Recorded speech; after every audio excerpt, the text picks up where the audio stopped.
அதிமுக பாமக கூட்டணி உறுதியாக இருக்குது. அதோடைய தலைவர் அன்புமணி அவர்கள் எடப்பாடி அவர்களை சந்தித்து இந்த கூட்டணியை உறுதிப்படுத்தியிருக்காரு. ஆனால் ராமதாஸ் அவர்கள் இந்த கூட்டணி தொடர்பாக மிகப்பெரிய ஒரு எதிர்ப்பை தெரிவிச்சிருக்காரு.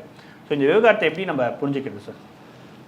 இல்லை, அதாவது பாமக 2 பிரிவாக பிரிந்திருக்கிற நிலையில் பாமக அன்புமணி தலைமையில் இருக்கிற பாமக பாஜக அதிமுக கூட்டணியில் தான் போகணும்னு எதிர்பார்த்த ஒரு விஷயம் தான். ஏன்னா தொடர்ந்து திமுகவை கடுமையாக அட்டாக் பண்ணிவிட்டு அவர் பாஜக அணியில் தான் போகிறாருன்றது ஏற்கனவே தெரிஞ்ச விஷயம். ஸோ அதனால் இவன் ஒரு பாஜகவோட ரொம்ப ஒரு நல்ல ரேப்போவில் இருக்கிறதுனால தான் அவருக்கு தேர்தல் கமிஷன் கூட அவரை அப்ரூவல்னால் அவர் தான் தலைவர், பாமக தலைவர் அப்படின்லாம் முதல்ல சொன்னாங்க. அதை எடுத்து தான் ராமதாஸ் அவர்கள் டெல்லி ஹைகோர்ட்டுக்கெலாம் போனார். டெல்லி ஹைகோர்ட்டு போனால் கூட அவங்க டெல்லி ஹைகோர்ட்டில் கடைசியில் என்ன சொல்லிட்டாங்க, நீங்கள் சிவில் சூட்டில் போய் முடிவு பண்ணிக்கோங்க அப்படின்ற மாதிரி சொல்லிட்டாங்க.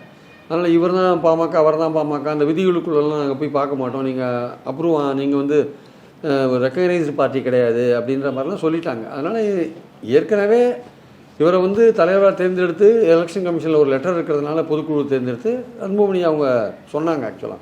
ஸோ பெரும்பாலும் கட்சி ரீதியாக பார்த்தீங்கன்னா கூட அந்த இளைஞர்கள் பெரும்பாலும் அன்புமணி பின்னாடி இருக்கிறத நம்ம பார்க்குறோம். நம்ம ஏன்னா எதிர்காலத்தில் அவர் தான் தலைவர். டாக்டர் ராமதாஸ் அந்த ஐடியாவில் தான் அவர் கொண்டாந்தார். எதிர்காலத்தில் பாமக அவர் லீட் பண்ணுவார்னு தான் கொண்டாந்தார்.